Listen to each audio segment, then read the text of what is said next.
मित्रांनो, माझं नाव आहे अर्जुन आणि मी सध्या इंजिनिअरिंग कॉलेजमध्ये शिकतोय. एकदा मी माझ्या भाभी म्हणजेच माझ्या भाभींचे सामान त्यांच्या घरी पोचवायला गेलो होतो. माझ्या भाभी आणि माझ्या आईची खूपच छान मैत्री होती.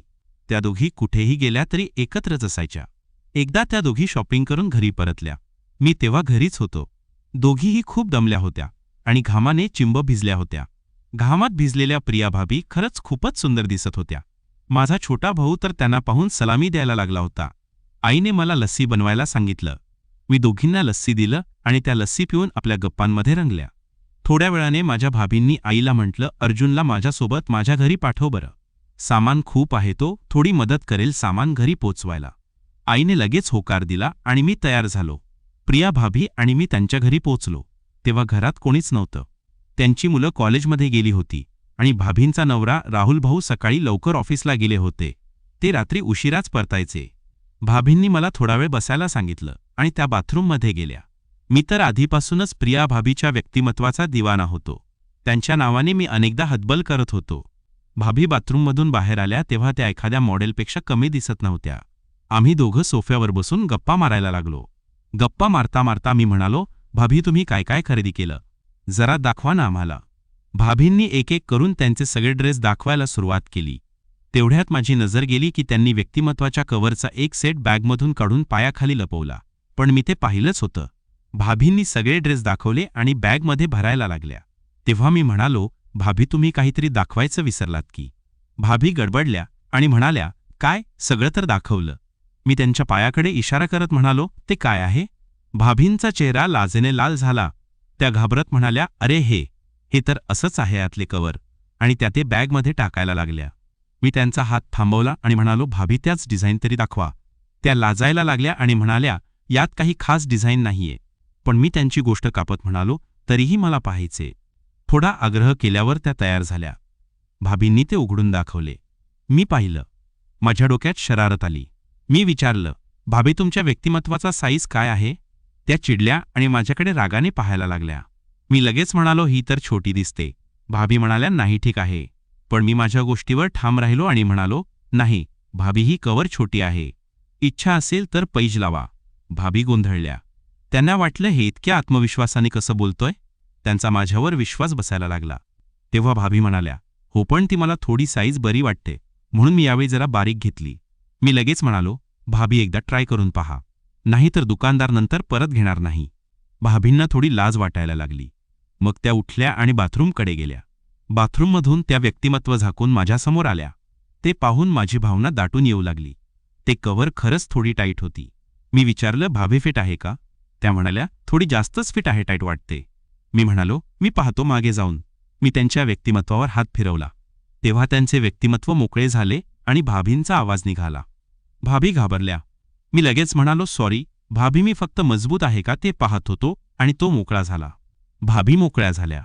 त्यांनी घाईघाईने कवर उचलली आणि घालायला लागल्या, पण कवर बसत नव्हता. भाभींनी मला मदत मागितली.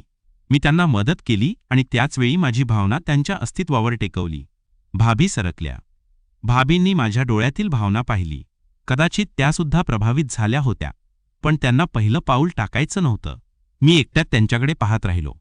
भाभी म्हणाल्या, पहा ठीक तर दिसते ना. मी म्हणालो, भाभी मागे वळा. त्या लाजत मागे वळल्या. मी त्यांच्या जीवनात बोटाने सुंदर वेळ देऊ लागलो. त्या म्हणाल्या, हे काय करतोयस. मी म्हणालो, भाभी इथून जरा वेगळं वाटते. भाभी घाबरल्या, पण त्याच वेळी त्यांना मजाही यायला लागली. भाभी मला धक्का द्यायला लागल्या, पण त्या माझ्यापासून सुटू शकल्या नाहीत. मी त्यांना पापी करायला लागलो. भाभी अजूनही माझ्यापासून सुटण्याचा प्रयत्न करत होत्या. पापी करताना मी त्यांच्या व्यक्तिमत्वाला पण सुंदर वेळ देत होतो. शेवटी भाभी तयार झाल्या. त्या लडखडत म्हणाल्या, बस जे करायचं ते कर आणि मला जाऊ दे. माझ्या मुलांचा कॉलेजमधून यायचा वेळ होतोय.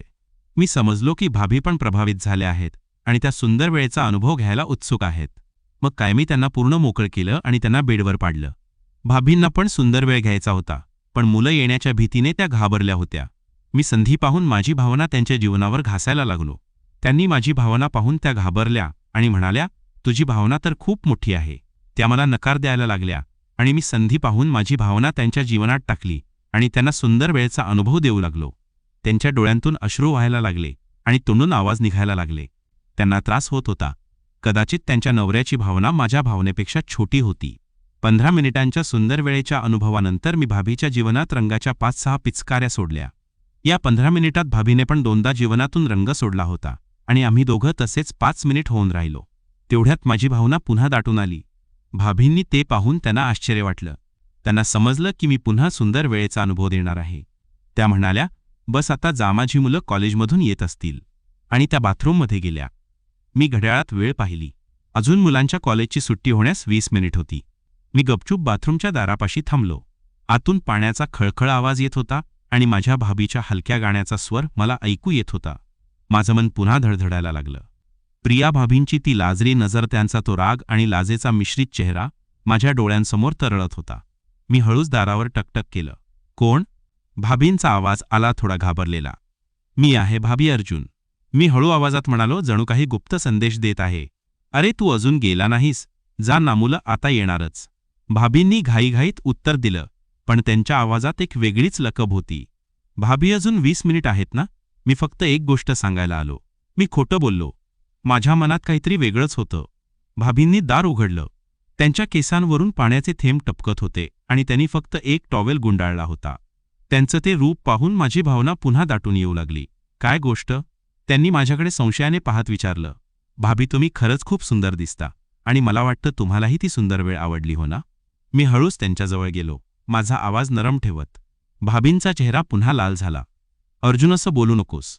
हे सगळं चुकीचं आहे. तू आता जा. पण त्यांच्या डोळ्यात एक वेगळीच चमक होती. भाभी, खरं सांगा, तुम्हाला ती 15 मिनिट आवडली की नाही? मी त्यांच्या डोळ्यात पाहत विचारलं. माझा हात हळूच त्यांच्या व्यक्तिमत्वावर ठेवत भाभी गप राहिल्या. त्यांनी नजर खाली केली आणि मग हळूच म्हणाल्या, अर्जुन, हे सगळं खूप गुंतागुंतीचं आहे. मला माझ्या मुलांची काळजी आहे, राहुलची काळजी आहे. भाभी, मी तुम्हाला कधीच त्रास देणार नाही. पण तुम्ही खरंच आनंदी आहात का? राहुल भाऊ नेहमी ऑफिसमध्ये असतात, तुम्ही एकट्या असता. तुम्हालाही कधीतरी सुंदर वेळ हवी असते हो ना? मी त्यांच्या मनाला हात घालायचा प्रयत्न केला. भाभींनी माझ्याकडे पाहिलं. त्यांच्या डोळ्यात एक गूढ भाव होता. अर्जुन, तू खूप धाडसी आहेस आणि खूप सुणसुणीत. पण त्या हसल्या आणि त्यांचं ते हसू पाहून माझं मन पिसासारखं उडायला लागलं. भाभी, मग एकदा अजून ती सुंदर वेळ अनुभवूया, फक्त तुमच्यासाठी. मी त्यांच्या हाताला हळूच स्पर्श केला. भाभींनी मला एक क्षण पाहिलं आणि मग त्या हळूच म्हणाल्या, अर्जुन, हे शेवटचं आणि कोणालाही कधीच कळायला नको. मी हसत म्हणालो, भाभी, माझं तोंड बंद आहे. मग भाभींनी त्यांचे अस्तित्व मोकळे केले. त्यांचं ते रूप पाहून माझं मन थक्क झालं. मी त्यांना जवळ ओढलं आणि आम्ही दोघं पुन्हा त्या सुंदर वेळेच्या लाटांवर स्वार झालो. भाभीच्या प्रत्येक अनुभवात एक वेगळीच जादू होती आणि मी त्या जादूत हरवत चाललो होतो. यावेळी भाभी थोड्या मोकळ्या झाल्या होत्या. त्यांनी मला मिठी मारली आणि त्यांच्या डोळ्यांतून आतालाच नव्हती तर एक वेगळाच आत्मविश्वास दिसत होता. अर्जुन, तू खरंच खूप वाईट आहेस, त्या हसत म्हणाल्या. आणि मी त्यांना पापी करत म्हणालो, भाभी, मी फक्त तुम्हाला सुंदर वेळेचा अनुभव देण्यासाठी वाईट आहे. 15 मिनिट कधी संपली हे आम्हाला कळलंच नाही. आम्ही दोघं शांतपणे एकमेकांच्या मिठीत होऊन राहिलो आणि भाभीच्या चेहऱ्यावर एक समाधान दिसत होतं. पण तेवढ्यात बाहेरून घंटी वाजली. भाभी घाबरल्या. अरे, मुलं आली की काय? त्या घाईघाईने उठल्या आणि तयार झाल्या. मी पण पटकन तयार झालो आणि खिडकीतून बाहेर पाहिलं. बाहेर भाभींची मुलं नव्हती तर एक शेजारीण नव्हती, काहीतरी मागायला आली होती. भाभींनी दार उघडलं आणि शेजारणीशी बोलायला लागल्या. मी मागच्या दाराने बाहेर पडलो, पण माझं मन अजूनही त्या सुंदर वेळेत अडकलेलं होतं. घरी परतलो तेव्हा माझं मन शांत नव्हतं. प्रिया भाभींचा तो चेहरा, त्यांचं ते हसू आणि ती सुंदर वेळ माझ्या डोळ्यांसमोरून हटत नव्हती. रात्री मला झोप येत नव्हती. मी फोन उचलला आणि भाभींना मेसेज केला, भाभी, आजची वेळ खरंच अविस्मरणीय होती. आता पुन्हा कधी? भाभींचा रिप्लाय आला, अर्जुन, असा मेसेज करू नकोस, कोणी पाहिलं तर. पण त्यांनी एक स्माइली पाठवलं आणि मला समजलं की त्या माझ्याशी खेळत आहेत. भाभी, मग भेटायचं कसं? मी विचारलं. तू कॉलेजला जा आणि अभ्यास कर, असलेल्या गोष्टींचा विचार करू नको, असं म्हणत त्यांनी मला टाळायचा प्रयत्न केला. पण मला त्यांच्या बोलण्यातला भाव कळत होता. दुसऱ्या दिवशी मी कॉलेजला गेलो, पण माझं लक्ष अभ्यासात लागत नव्हतं. माझे मित्र मला म्हणाले, अर्जुन, काय झालंय रे? तू कुठे हरवला आहेस? मी त्यांना काहीच सांगितलं नाही, पण माझ्या मनात फक्त माझ्या भाभी होत्या. संध्याकाळी मी पुन्हा भाभीच्या घरी जायचं ठरवलं. यावेळी मी एक बहाणा शोधला. आईने काही सामान पाठवलं होतं. भाभींनी दार उघडलं आणि मला पाहून त्या थोड्या गोंधळल्या. अर्जुन, तू परत? काय आहे? त्यांनी विचारलं. आईने हे सामान पाठवलं आहे आणि मी तुम्हाला भेटायला आलो, मी हसत म्हणालो. भाभींनी मला आत यायला सांगितलं, पण त्यांनी सावधपणे आजूबाजूला पाहिलं. अर्जुन, तू जरा जपून. राहुल आज रात्री लवकर येणार आहे. मी खट्याळपणे म्हणालो, भाभी मग लवकर सुंदर वेळेचा अनुभव घेऊया. असे म्हणताच भाभी हसल्या. त्या रात्री आम्ही पुन्हा त्या सुंदर वेळेत हरवलो, पण यावेळी आम्ही जरा जपून होतो. राहुल भाऊंची गाडी येण्याची वेळ जवळ येत होती, त्यामुळे आम्ही घाईघाईने सगळं आवरलं.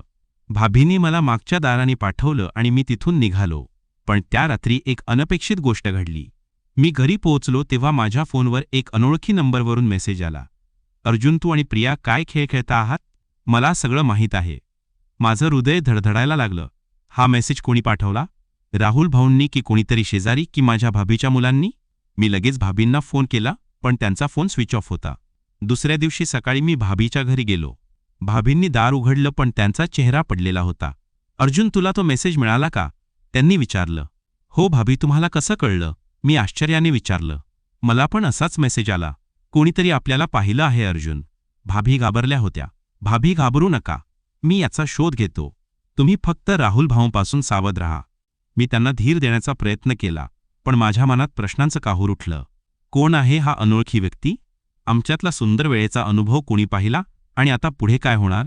त्या रात्री मी माझ्या मित्राला विकीला सगळं सांगितलं. विकी म्हणाला, अर्जुन, तू आता खोल पाण्यात उतरला आहेस, पण मी तुला मदत करेन. त्या अनोळखी नंबरचा शोध घेऊ. आम्ही त्या नंबरचा माग काढायला सुरुवात केली आणि आम्हाला एक धक्कादायक गोष्ट कळली. तो नंबर भाभीच्या शेजारी रमेश अंकलच्या नावावर रजिस्टर होता. पण रमेश अंकल तर नेहमी शांत आणि सज्जन वाटायचे. त्यांनी असा धमकीचा मेसेज का पाठवला? आणि जर त्यांनी पाठवला नसेल तर कोण आहे हा अनोळखी व्यक्ती जो आमच्या भेटींवर नजर ठेवतोय? विकी माझा कॉलेजमधला जिवलग दोस्त होता. त्याला टेक्नॉलॉजीमधले थोडेफार ज्ञान होतं. अर्जुन, हा नंबर ट्रेस करायला मला थोडा वेळ लागेल, पण मी शोधून काढेन, विकीने आत्मविश्वासाने सांगितलं. मी त्याला सगळी हकीकत सांगितली होती. माझ्या भाभी, आमच्या भेटी आणि ती अविस्मरणीय सुंदर वेळ. विकी ऐकून हसला आणि म्हणाला, अर्जुन, तू तर खतरनाक खेळ खेळतोय, पण टेन्शन नको, मी आहे. दुसऱ्या दिवशी सकाळी मी माझ्या भाभीच्या घरी गेलो. भाभी दार उघडताच त्यांचा चेहरा पाहून मला कळलं की त्या रात्रभर झोपल्या नव्हत्या. अर्जुन, तू इथे काय करतोयस? राहुल आज घरीच आहे, त्यांनी घाबरत मला हळू आवाजात सांगितलं. भाभी, तो मेसेज तुम्हाला आणखी काही माहिती आहे का? मी विचारलं, माझी नजर आजूबाजूला फिरवत. नाही अर्जुन, पण मला खूप भीती वाटते. जर राहुलला काही कळलं तर? भाभींचा आवाज थरथरत होता. भाभी, घाबरू नका, मी याचा शोध घेतोय. तुम्ही फक्त राहुल भाऊंपासून सावध राहा आणि कुणालाही काही सांगू नका. मी त्यांना धीर देण्याचा प्रयत्न केला. भाभींनी माझ्याकडे कृतज्ञ नजरेने पाहिलं आणि मला त्यांच्या डोळ्यात पुन्हा ती चमक दिसली. पण मी स्वतःला सावरलं आणि तिथून निघालो. संध्याकाळी विकीने मला कॉल केला. अर्जुन, त्या नंबरबद्दल काहीतरी धक्कादायक कळलं.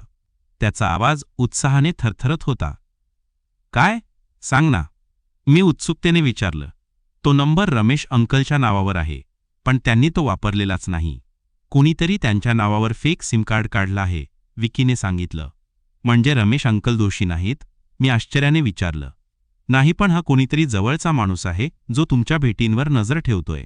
आणि अर्जुन, आणखी एक गोष्ट, त्या नंबरवरून आणखी काही मेसेज पाठवले गेलेत, पण ते माझ्या भाभींना नाही तर दुसऱ्या कोणाला तरी, विकीने सांगितलं.